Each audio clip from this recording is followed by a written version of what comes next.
So as you quiet your mind, what happens is you allow this dominant part of you, where all of your desires are purely tended, you would allow that to become the dominant part of your experience.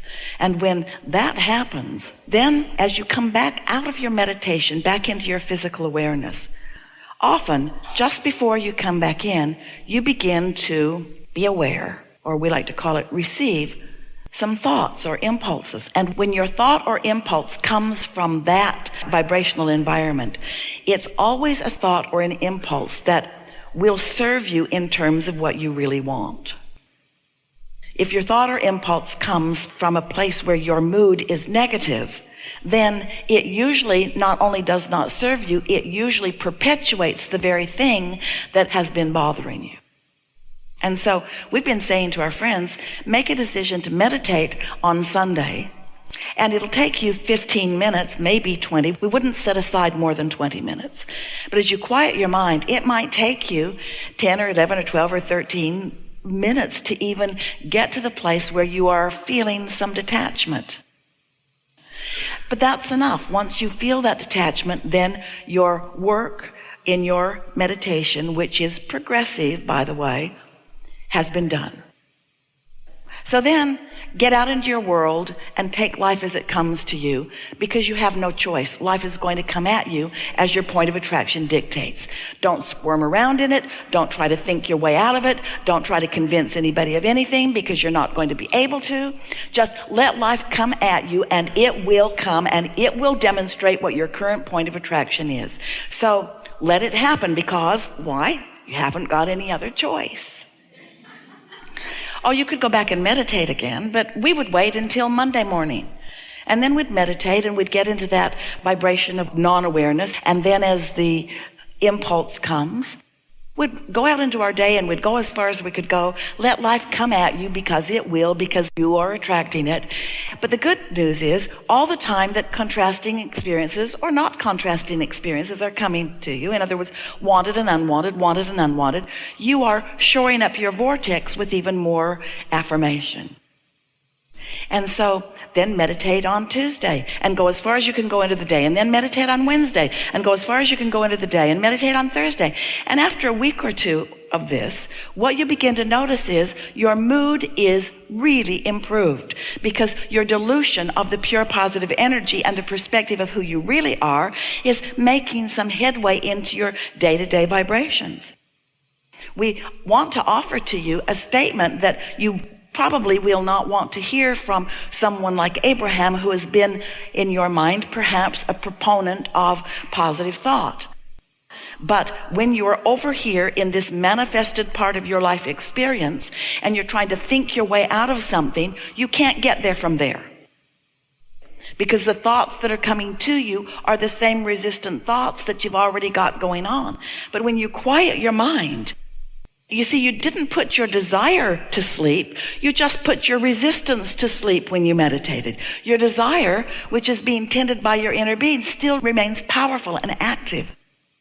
And so you just get more receptive and more receptive, which leads us to the most powerful statement that we want to make to you about how your vibrations turn to thoughts and your thoughts turn to things. You've got to wonder how it is that you create your own reality. You are a vibrational being, but you must learn to manage the vibration of your being, which means your mood and your awareness of your mood is really, really important. So let's say that you're moving through your day and something happens and it hits you in a strong way. In other words, it is annoying at least and really awful at most. And maybe you're enraged, maybe you feel powerless, or maybe you're just overwhelmed. In other words, there's quite a range of negative emotion. But as that resistance is showing itself to you by that emotion that wells up in you, and then you have an impulse to say something or to do something, we just want you to know that it's not going to be a good impulse, and it's not going to have a good outcome. In fact, we've written several books. A book, Ask and It Is Given. In the back of it, there are 22 processes that can help soften those moments, but they usually don't fix those moments. You could even behave yourself and not say what you really feel like saying. Well, that is an improvement. Or you could reach for the best feeling thought that you can find. But we want to say to you, the best feeling thought that you can find from that place of rage is not a very good feeling thought. In fact, it's so much the same as the thought that you're already thinking that there's not a whole lot of improvement in it. You'd be better to just walk away or take a nap.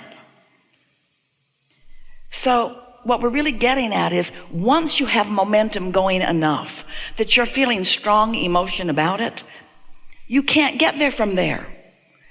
But you could take a vibrational approach to it, and first chance you get, you could quiet your mind.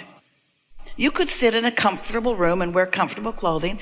It's better if there's not anything going on in the room. It's better if it's quiet so that you can focus upon the ticking of a clock or the dripping of a faucet, or even watch the flicker of a flame in a candle, or count your own breaths going in or out. Or Esther sometimes will listen to a sound in the air conditioner in the room, something that she can focus upon. And once you focus upon it, after a little while, you will feel that those thoughts that are attractive in nature are becoming less and less momentous as the momentum of them is subsiding, as the activity of your mind is ceasing.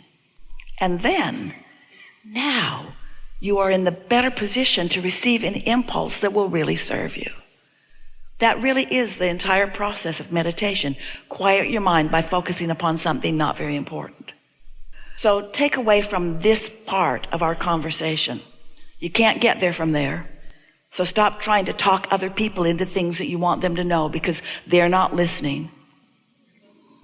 They're not going to get it. Haven't you noticed? Haven't you been in a conversation where you feel one way and they feel another?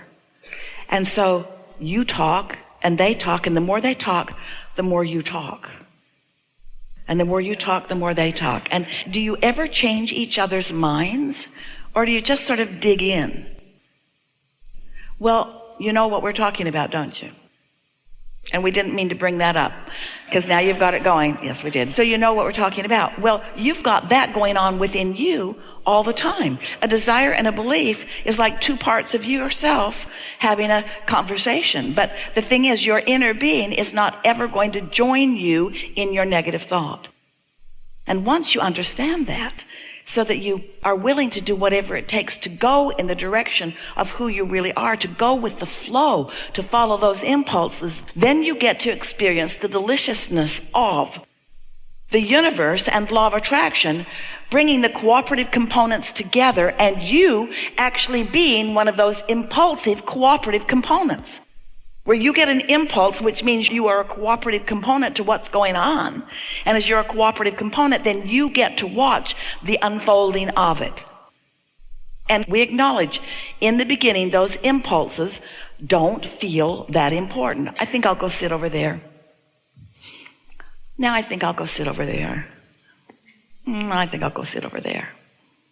And then something begins to happen that makes you realize why you're sitting over there. And so for a while, you really are just following impulses because they feel like impulses. But when you get really good at this, then the impulse payoff is faster and bigger and more obvious. You find yourself even sometimes knowing the thoughts turn to things so much that you even know why you're going. You even feel a passion to go somewhere. And your friends will say, where are you going? And you say, over there. And they'll say, why? And you say, because I feel like I want to. It just feels like where I want to be. If you get in the habit of going back to your source and replenishing yourself and allowing your vibration to raise like a cork that floats to the surface, and then you feel an impulse and you follow through and you begin to notice this impulse and what happened next, and this impulse, just one impulse after another leading to one good thing after another, then you get to be one who lives happily ever after. Happily ever after, meaning not it's missing, there it is, happy.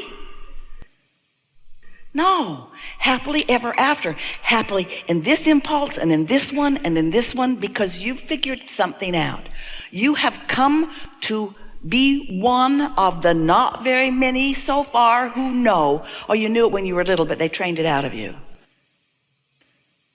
True satisfaction is not being out of alignment with the impulse and the flow of that broader perspective. So you go over there and you just feel satisfied. You're not bouncing off the wall with enthusiasm about it. It just feels satisfying, and then satisfying, and then satisfying, and then satisfying. And as you allow the momentum of these satisfying feelings to gather, then it won't be long before you'll be on the brink of this manifestation. And we know, Esther said to us the other day, Abraham, this was before we were really talking about this satisfaction factor and about the momentum of thoughts are turning to things. So it was a little while ago, and she said, Abraham, I know about the vortex and I believe in it. I felt it. I can feel when I'm close to it. I can feel when I'm in vibrational sync with it. And I watch things unfold. I get this. I believe it. But I just want you to know, Abraham, Esther said, that I really like manifestation best. I really, really like it when the manifestation happens. I really like it when my desire comes out where I can really see it and observe it with all of my physical senses and where others can see it too. I really, really like manifestations. And we said, of course you do. You came here to this leading edge environment because you are a creator of these manifestations, but you can't get there from there. If you don't allow yourself to be satisfied in the not seeing it, then you're not going to see it. You're not going to see it. You have to believe it before you see it. You have to feel the satisfaction, even though you can't see it, the satisfaction of this impulse and this. And then after a little while, you'll get so good at observing the universal forces bringing together the cooperative components that you'll stop doubting. You'll know, you said it, you'll know by your mood. You'll know by your mood that you were on the track of it. You'll know by your mood. You don't have to see the end results. When you get on the road, when you're taking any journey, you cannot see your final destination. You're on this road and this road and this road and this road and this road. It's always that way, you see. But the way you feel along the way matters so much. And you know why? Because that's your life. Now. And so if I'm pensive and unrewarded now, but I'm going to be happy when I get over there, not so much. If I'm worried about something now, not so much. You have to show yourself how to find satisfaction right now. And we're just saying, it is unlikely that without meditation, you will be one who has the impulse of that pure thought of what your source energy knows. It's not likely that you'll be in that receiving mode. You'll just be over here banging it out with the rest of them, doing it the hard way. There's so much leverage in step 3. And since step 1 and 2 are already done for you, is it too much to ask you to just try to do step 3 just a little bit? Just focus yourself in step 3 just a little bit and let the universe surprise and delight you. Have you heard us say surprise and delight you? We've been talking about letting things surprise and delight you for a very long time. And Esther in the beginning wondered, well, if I'm the deliberate creator of my own experience, then really, Abraham, how much surprise can there be? If I'm the one that's making all of the decisions, and we say, because you made the decisions incrementally and you put them in the vortex one at a time over a long period of time, and a lot of them were there before you even came into this physical body, and you really do not know how wonderfully they have gelled together and how many other cooperative components have come together. All you're going to get is the first impulse, and as you follow it, and then it blossoms into this full-blown manifestation, yes, it's going to knock your socks off. It's going to surprise and delight you in ways that we cannot even begin to describe. But what matters to us more that you hear is along the way you're going to have fun. That's what matters most. Along the way you're going to be having fun. Satisfaction. That's your mood. How are you? Happy. How are you now? Happy. How are you now? Happy. As momentum of satisfaction grows and grows and grows and grows and grows, those manifestations are knock your sockables offable. They are. They are.